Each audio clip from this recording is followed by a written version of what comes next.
on January 18th, when the New York Tech Meetup put 3,000 people on the street, and a number of us from this community spoke to the people gathered, there was one person who really sort of defined for me why this is so important. He literally asked everyone in the audience assembled on 3rd Avenue, how many people here are looking for a job? And nobody raised their hand. And then he asked how many people are looking to hire somebody, and almost everyone raised their hand. And it was a spontaneous question that put our next speaker on my radar screen, and since that day, we've become fast friends. And if you don't know Alexis Ohanian, follow him, watch him. He's one of the strongest voices of our community, and I'm very proud to present him to you today. Alexis Ohanian, one of the founders of Reddit. Thank you. Thank you, Andrew. Whew. Oh, quite the introduction. Thank you very much. I am Alexis. I am not afraid of your raw animal magnetism. I want to embrace it. All right, thank you for the upvote, sir. All right, so I want to talk about the hero the internet needs. And that is, of course, a reference to one of the great heroes of our day, the Batman. But the good news is you don't need to be a billionaire with some anger management issues in order to help save the internet, but it is incredibly important. And I know it's you. It has to be you. It has always been you. And what the internet has done is actually shown the power that all of you have. All right, so don't look at the headlines. They're cute, they're nice, but the reality is there are no mayors of the internet, all right? We are all individual leaders of it, and you are all right there. Now, I'm a startup guy. In fact, I didn't have any political or activist ambitions until some point in late October when I got word from Fight for the Future that these awful bills could actually happen. They could actually pass. I'm a startup guy. Like I said, I help start companies with cute mascots. This is not my business, but it became my business because I had no choice. You see, when Steve and I started Reddit back in 2005, that's Steve Huffman there on the right, the two of us had just graduated from college. We had no business starting a company, but Y Combinator took a chance on us, and at a time when the phrase social media didn't even exist. You remember that time, right? That Facebook was still in colleges. None of the sites we all can't live without today didn't even exist. But so much has changed, and that change has done tremendous good all across the spectrum. And in Reddit in particular, what started as a couple of guys in an apartment trying to submit some links in Medford, Massachusetts, has become a global phenomenon, full of communities, including a very powerful one, our SOPA, that many people use to organize spontaneous reactions to the awfulness that was going on in Washington. Now, why does this all work? How is this all possible? It's a level playing field. You've heard people talking about this all day. I hope you'll continue hearing people talking about this. This is the purest meritocracy the world has ever seen. The World Wide Web is an incredibly level playing field. It's part of the reason why it's so important we get as many people as possible on this playing field. But for the time being, let's table that notion to say, this is power right here. This means that all of us have an opportunity. The reason we can start a travel search company in a little apartment in San Francisco and think that we can compete the next day with all of the incumbents is because it is a level playing field, and that is power.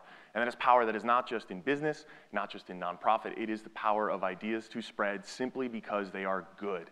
All right, now who would want to stop this? What kind of awful person? I'm sorry, wrong photo. What kind of awful person would want to disrupt something as pure and beautiful as such a level playing field? Well, unfortunately, that would be Lamar Smith, who we've all come to know in the last few months as someone who does not really champion the same ideas that we believe in for an open internet. And so we did a full analysis. I said that what Steve and I had, the great fortune that we had to live the American dream through starting a tech company, could not have happened if those bills were law. Reddit did a full technical analysis of both of the bills and in a very thorough blog post, which I welcome you all to read, explained why they were so bad. All right, and so we saw this and we were horrified and we thought, how could this happen? Well, thanks to Politico, we got a nice little infographic describing the difference between lobbying dollars in the last 2 years from both the tech sector and the entertainment. It seems I've run out of space. There we are. You can see the disparity. And we thought, all right, this is depressing. We know things are broken in Washington, but they can't really be that broken, can they? Perhaps. I mean, this is how you feel when you're like this. When you live in a world that is a meritocracy, when you believe that the best ideas win online, and you see something like this, it makes you feel terrible. Let's bring Riker into the situation, all right? And I want to be clear, I cleared this with my counsel. This is all fair use.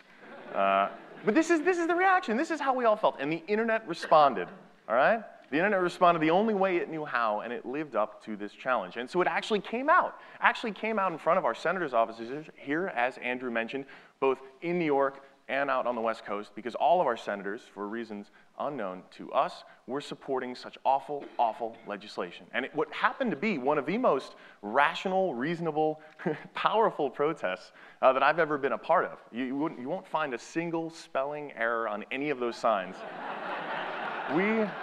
We saw something really compelling. No, this is true. And to see at a time when, obviously, the economy is such a hot-button issue, obviously, without a doubt, there are rights issues that we need to protect online. But when it comes time to actually convince our elected officials, one of the most compelling things we could do is actually say, this is the one sector of our economy right now that continues to grow, continues to create jobs, and continues to be a place where America still has its swagger. But this is not guaranteed at all. All right, and so the reality was 24 million people worldwide got together and said no. They said these bills shall not pass. All right? And that was powerful. No one had ever seen anything like this. I started having conversations with these elected officials who, I think beforehand, probably would not have taken a meeting with me, who are now actually saying, we have no idea what just happened, but in all of our years in Washington, we have never seen anything like this. Think about that. Never seen anything like this. Like what? Like hearing from your constituents. So loud and so clear. We've never seen anything like this before. And so a few folks at South by, Holmes from Fight for the Future and Eric, GM of Reddit, had joked about putting up a statue in Lamar Smith's hometown. We actually fundraised for a billboard my company Bread Pig did. So we've got a nice billboard outside of Lamar Smith's home offices, or home district offices in both Austin and San Antonio. And a nice little side note, the state of Texas requires you to actually say who paid for an advertisement on the billboard. And so if you'll notice, it says indeed paid for by the internet because it was crowdfunded, as it should be. Now, all of this happens, and then we start seeing quotes like this, right? What does this say? It says someone's clearly upset because the way that the senator thought Washington worked did not work, all right? We had a nice little hard reset. But this is not a time to say mission accomplished. This is not a time to put up a banner and say we are done because we are far from it. Instead, it's time to gear up, all right? And to know that those kinds of dinner table discussions that have always been so powerful, the kinds of dinner table discussions that have always moved people to change, the kinds of water cooler discussions where we've always heard these things. We've always heard that word of mouth is the most powerful advertising in the world, right? That's it. You get that in Marketing 101. And whether you've got a business or a nonprofit or any idea, that is where the power lies. But what has changed is that the strength of this word of mouth has gotten so much stronger. The speed with which it can travel has gotten so much faster, and the length and distance with which it can stretch has gone much further. Side note, it's really hard to find a good high-res photo of Mr. Fantastic.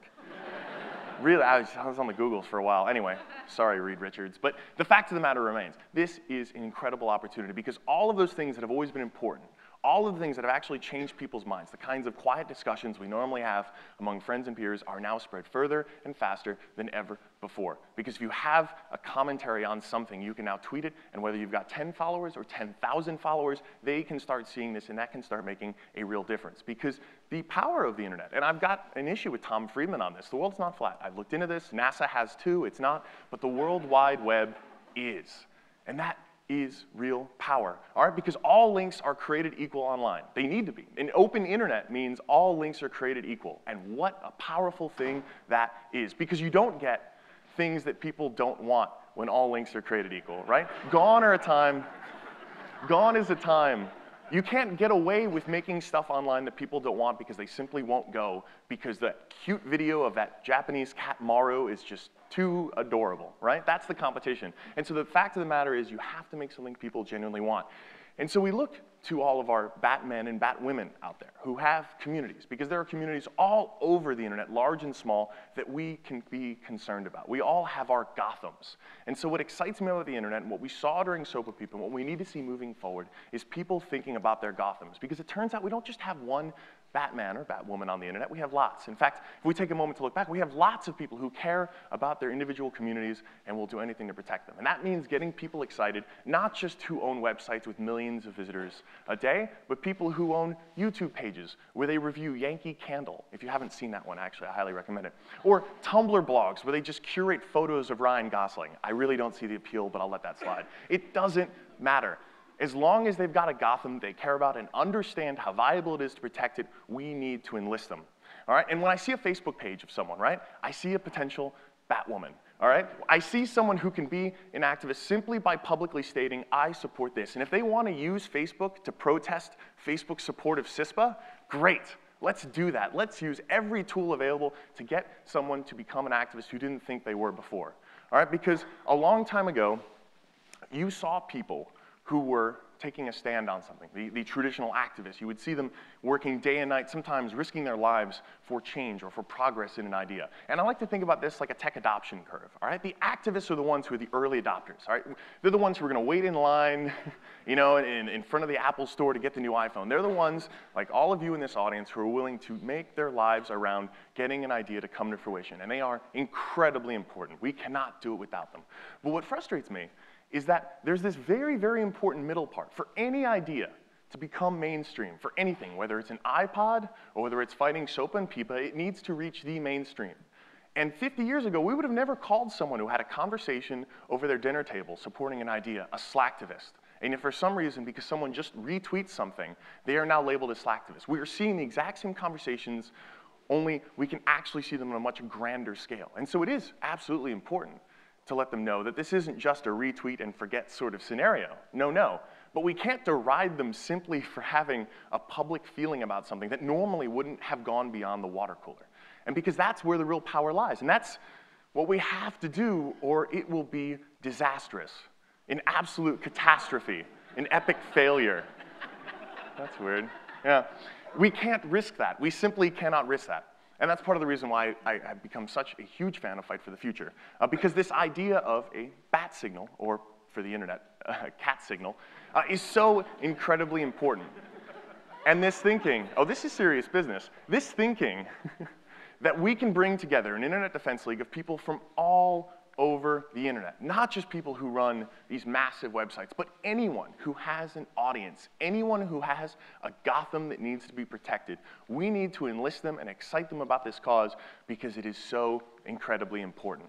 Really, I mean, I can't stress this enough, but the fact of the matter remains, we cannot fuck this up. We've heard from so many people, and we'll continue to hear from so many people, why this is so important. And simply by being in this room, I know you're all convinced of this, but I need to stress it because it gives me a chance to use profanity in a presentation. But simply put, we can't simply try to do this. We have to do this. And if you ever need a reason, the reason that motivates me, the reason that gets me so excited about fighting this fight is not just because it's the right fight, but because it's so fundamentally American. Right? This is the purest meritocracy the world has ever seen.